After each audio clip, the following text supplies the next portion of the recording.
ഞാനിപ്പോഴും കരുതുന്നില്ല UDFിൻ്റെയോ അല്ലെങ്കിൽ LDFിൻ്റെയോ PV അൻവറിൻ്റെയോ കാൽക്കുലേഷൻസ് ഒരു എക്സാക്ട് പ്രഡിക്ഷനിലേക്ക് അല്ലെങ്കിൽ ഒരു എക്സാക്ട് നമ്പറിലേക്ക് അവർക്കാർക്കും എത്താൻ സാധിച്ചിട്ടുണ്ടാവില്ല. അതുകൊണ്ടാണ് കോൺഗ്രസ് ആദ്യഘട്ടത്തിൽ പറഞ്ഞതിൽ നിന്നും അവരുടെ തന്നെ ഫിഗേഴ്സ് അവരിപ്പോൾ മാറ്റുകയാണ്. ഏറ്റവും ഒടുവിൽ ഇപ്പോൾ മാഡം പറഞ്ഞ കണക്കിലടക്കം ആ ഒരു മാറ്റം നമ്മൾ കാണുന്നുണ്ട്.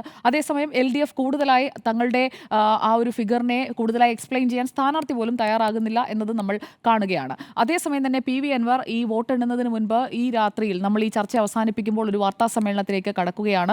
അത് PV അൻവറിന് ഈ വോട്ട് എണ്ണിക്കഴിയുമ്പോൾ പറയേണ്ടി വരുന്ന മറുപടികൾക്കുള്ള ഒരു ആമുഖമിടലായിരിക്കും എന്ന് തന്നെയാണ് ഞാൻ കരുതുന്നത്.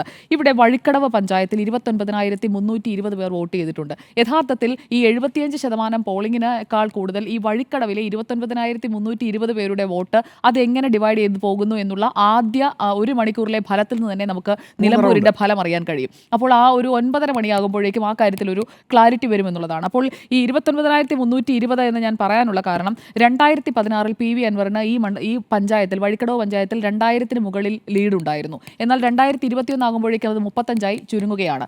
സ്ഥാനാർത്ഥി 2016 ആര്യടൻ ഷൗക്കത്ത് എതിരെ നിന്നു, 2021 VV പ്രകാശും എതിരെ നിന്നു. VV പ്രകാശ് നിന്നപ്പോഴാണ് ആ വോട്ടുകൾ 35-ലേക്ക് ആ ഭൂരിപക്ഷം കുറയുന്നത്.